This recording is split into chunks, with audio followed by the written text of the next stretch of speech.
dedication and hard work and Venkata మంచి గారు.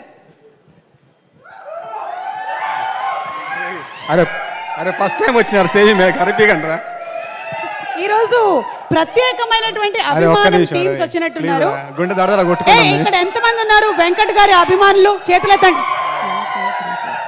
Okay sir, ఇతను ఈ వైట్ షర్టు అమ్మ రక్తదానం ఉంది తర్వాత ఆయన పేరు. గుడ్ ఈవినింగ్ అందరికీ. పేమెంట్లు అందరికి వచ్చినాయి వెంకట గారి దగ్గర నుంచి. ఇక్కడ కూడా పేమెంట్లు కాలేదు బాస్, ఒక నిమిషం ప్రశాంతంగా ఉన్నాయిరా. గుడ్ ఈవినింగ్ అండి అందరికీ.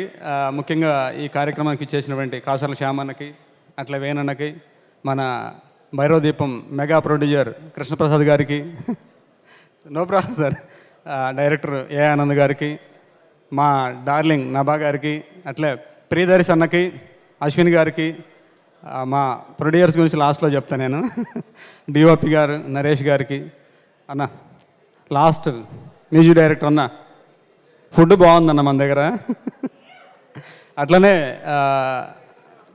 నా టీంలో మా అకౌంట్స్ హరిదాసు, అట్లే దుర్గారావు, మా మేనేజర్స్ అండి మురళి అండ్ రాము గారు, ప్రతి ఒక్కరు ఈ మూవీ కోఆపరేట్ చేయడం జరిగింది.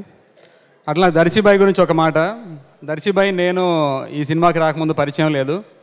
ఈ మూవీ స్టార్ట్ అయినాక ఒక 1 వీక్ అయిపోయింది. సరదా కూర్చొని దర్శిబాయి నన్ను అడిగండి మీది ఎక్కడ ఏ ఊరని అడిగాడు. దర్శిబాయి మీ ఊరు చెప్పండి, నా ఊరు అయితే నాకు ఆటోమేటిక్ నన్ను చూస్తే అందరూ ఆంధ్రానికి అనుకుంటారు, బట్ మీ ఊరు చెప్పండి అన్నప్పుడు దర్శిబాయి నీకు గుంటూరు జిల్లా తెలుసా అన్నాడు. తెలుసు బాయ్ అని చెప్పిన. అక్కడ దాచేపల్లి మండలం తెలుసా అన్నాడు. తెలుసు అన్న. ఆ పక్కన ఒక చిన్న విలేజ్ ఉంటుంది తంగేడ తెలుసా అన్నాడు. తెలుసు అన్న, మా మదర్ అక్కడే పుట్టింది అన్నాడు.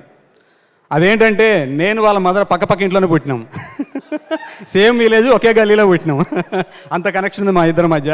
ఆ బాండింగ్ కంటిన్యూ లైఫ్ టైం ఉంటుంది. అట్లనే టెక్నీషియన్స్ అందరూ ప్రతి ఒక్కరికి పేరు పేరున స్పెషల్ థ్యాంక్స్ చెప్పుకుంటే, ఎందుకంటే కొన్నిసార్లు మేము ఇబ్బంది పెట్టొచ్చు, మేబీ అది ఏ చేసిన వర్క్ విషయంలో కానీ వేరే పర్సనల్ ఏమి లేదు, అదేం మనసులో పెట్టుకోకుండా అన్ని సినిమాలు మళ్ళీ కలిసి చేయాలి మనం. ఫైనల్లీ మా ప్రొడ్యూసర్స్ అండి, ఫస్ట్ ఆఫ్ ఆల్ నాకు ఈ మంచి అవకాశాన్ని, ఈ స్టేజ్ మీద మాట్లాడే మంచి అవకాశాన్ని ఇచ్చినటువంటి మా మేడం చైతన్య మేడం. తను లేకుంటే యాక్చువల్ నేను ఇక్కడ దాకా రాలేను. నేను ఎక్కడో ఏదో వర్క్ చేసుకుంటే తీసుకొచ్చి 3 years బ్యాక్ ఈ ప్రొడక్షన్ హౌస్ వేసింది నన్ను. అట్లే మా సార్ నిజం సారు, వాళ్ళిద్దరు వాళ్ళు నేను ఈ స్టేజ్లో ఇప్పుడు మాట్లాడుతున్నాను. ఇది కంటిన్యూ వాళ్ళతో జర్నీ చేయాలని, ఎప్పుడు నేను వాళ్ళతో కలిసి ఉండాలని కోరుకుంటూ అందరికీ వెరీ వెరీ థ్యాంక్ యూ అండి, సో మచ్. ప్రొడ్యూసర్ గారు మీకు మంచి అవకాశాన్ని ఇచ్చారు అని ఇన్నిసార్లు అన్నారు.